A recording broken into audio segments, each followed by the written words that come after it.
Ever heard about the human-like gorilla at the zoo? No? Well, let me take you back to when it all started.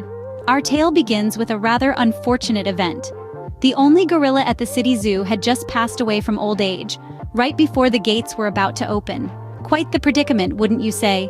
Especially considering this gorilla was the star attraction, pulling in crowds like you wouldn't believe. Now gorillas, they aren't exactly a dime a dozen. Plus, they don't come cheap either. So, what's a zoo owner to do in such a situation? Well, he comes up with a plan that's as ingenious as it is ridiculous. He turns to one of his workers and offers him an extra $100 a day to don a gorilla suit gathering dust in storage and play pretend in the gorilla enclosure. And just like that, we had a new star attraction at the zoo.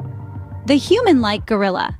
You wouldn't believe the craze that followed. The zoo was buzzing, the people were pouring in from all corners, all to catch a glimpse of this one-of-a-kind human-like gorilla.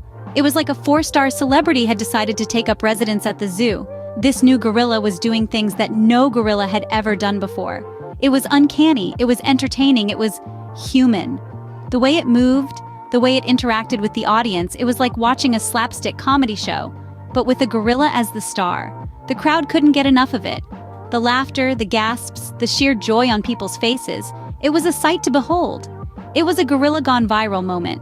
But as we all know, fame is fleeting. And so our man in the gorilla suit had to think fast. He had to keep the crowds coming, he had to remain the sensation.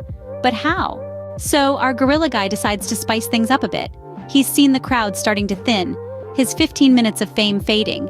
But he's not ready to hang up his gorilla suit just yet. No sir, he's got a plan. A wild, daring, borderline insane plan. He climbs over the enclosure, his faux fur catching the sunlight, and swings over to the net ceiling above the lion's den. The crowd below gasps, eyes wide, hearts thudding in their chests. The suspense is palpable. You could slice it with a knife. And then, disaster strikes. His grip slips and he falls, plummeting into the lion's den. He starts screaming, "Help! Help!" The crowd is in a frenzy, but then a lion pounces, silencing the man's cries. And then, amidst the panic, comes the lion's whisper. "Shut up right now, or you're going to get us both fired."